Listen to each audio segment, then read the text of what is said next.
I invite you now to join me in the spirit of prayer, meditation, and reflection. These are the words of Reverend Errol K. Holt III.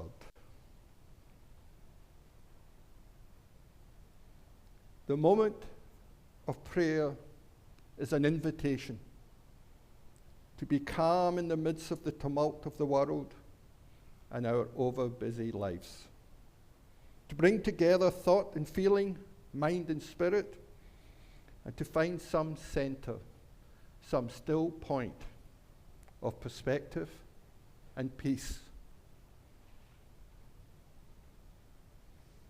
Here in this sanctuary, which has been the home for so many secret thoughts and hopes, fears and desires, may we feel free to look at ourselves with true honesty. May we be unafraid to face the decisions we have been trying to avoid, the doubts and questions it has been easier to ignore, the things we have tried to keep hidden not only from others but even from ourselves.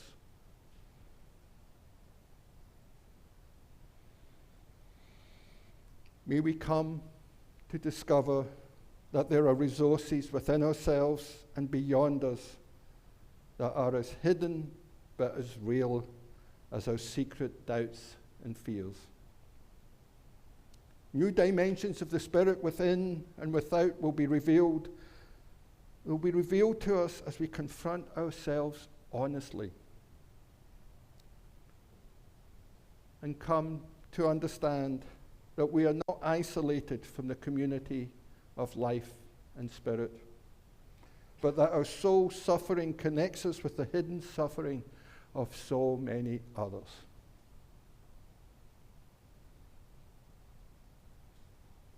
May we come to see that in our deepest loneliness, we are not alone. And may we be emboldened by this vision to reach out to others in their need, and so finally to discover that to give is not only more blessed than to receive, but that to give to others is to receive what we most need for ourselves. I invite you to join me in a time of silence. My two favorite questions to ask this congregation, and I've asked them many times and I'm going to ask them again, is what do you love and what breaks your heart? What do you love and inspires you to live life fully, and what breaks your heart and calls you to action? I think those are very, very spiritually rich questions. And I've actually said before that I think, do you believe in God is a useless question because you can't answer it. Do you say yes? Are you saying yes to the theistic Christian God, the Hindu Brahmin, Gaia, the idea of God as love? And if you say no, are you denying mystery, wonder, awe, love? You can't answer that question. So the most spiritually rich questions are what do you love and what breaks your heart? And today we're going to focus on that second part. I'm Scottish, so I like to go to the difficult place. You know, what breaks your heart and calls you to action? And this is kind of one of my favorite services, because this service will come with homework. And there's two elements to the homework that I'm going to share with you today. Our values, our Unitarian Universalist values, encourage us to see the world as it is and to work to create the world we wish. And that is fundamentally where hope sits. And our theme for this month is choosing hope. And I mentioned last night about defining hope as a commitment. Last Sunday, that was the focus of the service. Not hope as a feeling, but hope as a commitment we make. And so I'm going to ask you to make a commitment to two things. I'll invite you to make the commitment to two things. And one is easier but longer term, and one is shorter but more challenging. Now, we do a lot of things in this congregation to try and improve the world outside of these walls. And one of the ideas today is how do we share hope beyond these walls? And our social action and many of the activities in this church are to help people beyond this walls as well as helping people here. We do it with the Share the Plate once a month, where we share it with an outside non-profit organisation that works in the community to support our values. Our social justice team, the social action group, do so much work with juvenile justice, the threats to the democracy, to get out the vote, to try and curtail the unfair influence of corporate money in our elections. We try and address the abuses in the criminal justice system at the county level, especially as it concerns juveniles. Housing affordability with the work we do with Faith in Action is key to support tenants' rights and to try and make this place more affordable, because we all know that rents and mortgages and house prices in this area are unsustainable for anyone moving, particularly for our young families. And even in what's one of the wealthiest counties in the United States, too many people go hungry. And then there's a fundamental issue of climate justice and environmental concerns. So I want to start with the food one first. The Russian philosopher Nikolai Berdev says, "Bread for myself is a material issue. Bread for my neighbor is a spiritual one." Bread for myself is a material issue.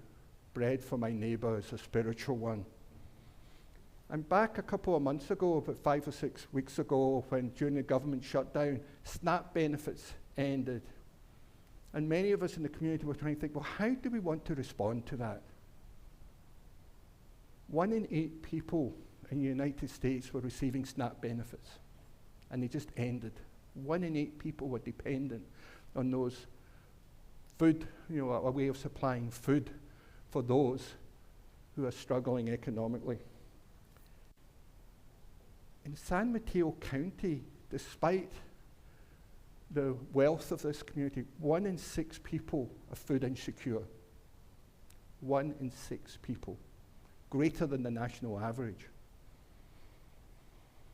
So what does it mean for bread for our neighbours? One of the things that our implementation team decided, and as an Action Sunday today, is we want to raise money for the food bank. Now, we could have done a one-off collection. That was one approach to it. But in the Action Sunday today, they'll be making origami boxes.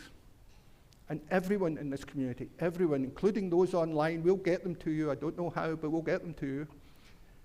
Everyone will get one of these boxes.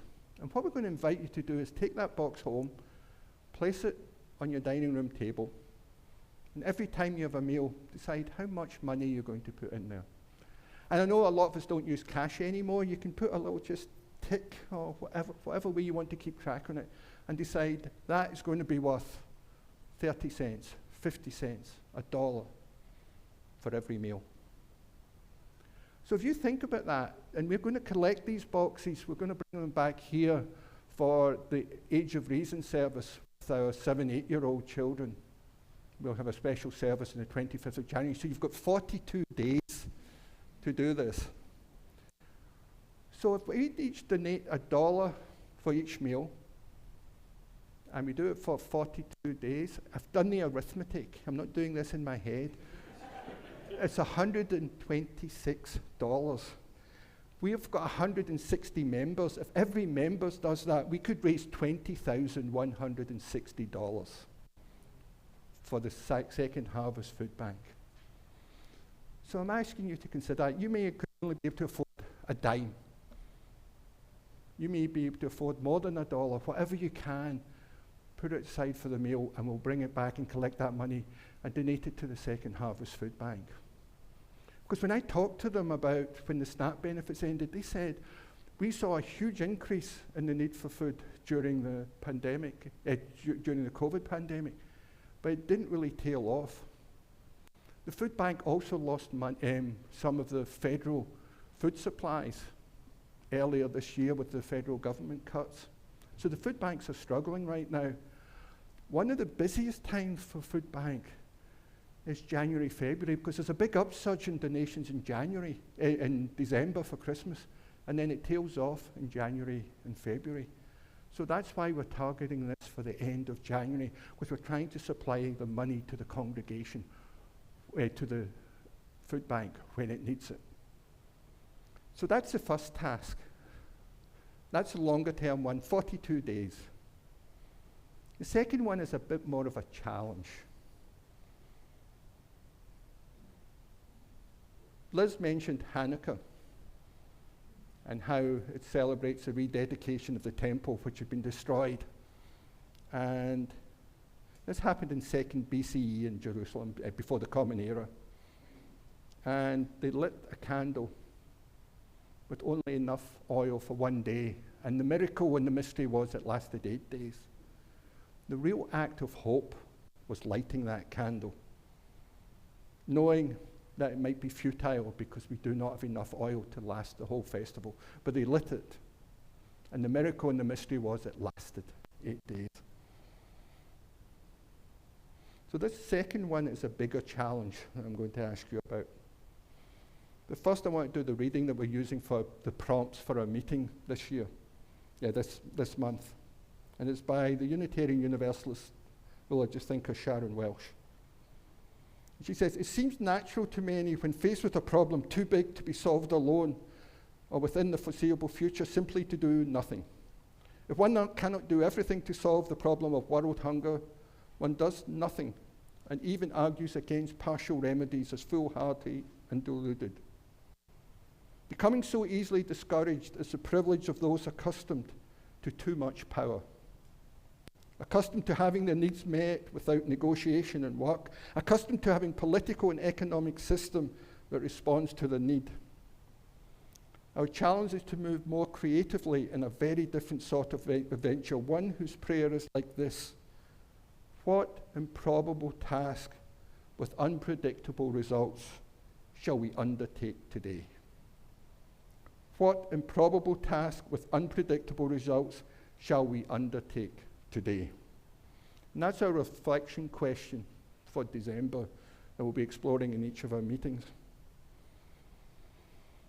My improbable task with unpredictable results that I'm undertaking, in fact, you've been undertaking it for the last 6 months, and along with our Climate Justice Action Team, is to support a bill going through the California State Legislature that will be getting voted out of committee in January, and it's a Make Polluters Pay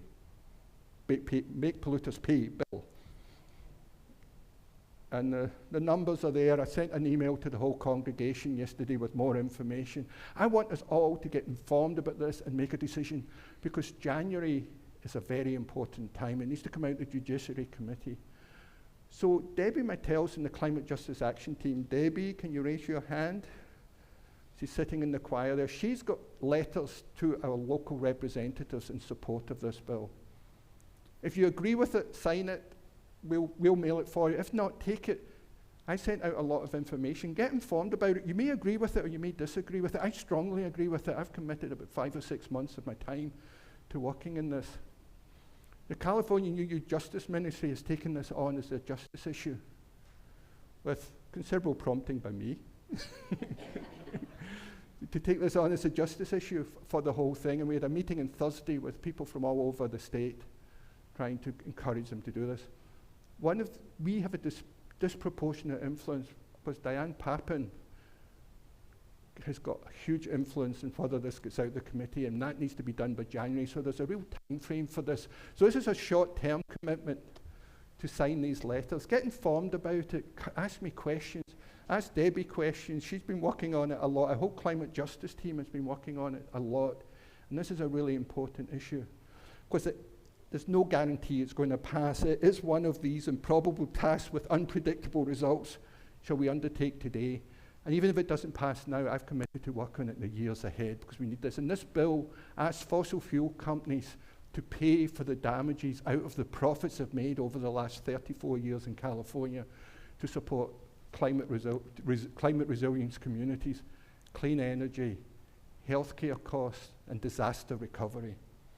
We've all seen the disasters as a result of climate change. So this is an important bill sharing it because otherwise taxpayers like us, like you, like other working families will be paying the cost, and we're asking these companies to pay the same. Because I think if we do these acts of raising money for food insecurity, if we do the work to bring greater justice and accountability and responsibility to corporations who are making huge profits, that's what gives me hope. Those are the commitments I make to give me hope, and I hope you will find hope in doing that as well. So, the Action Sunday for origami boxes, make sure you don't leave here without one of your boxes. There's lots of people will be making them, and don't leave here without connecting with Debbie and getting letters about the Make Polluters Pay bill. That's your homework. And to inspire you, we'll have the choir sing now.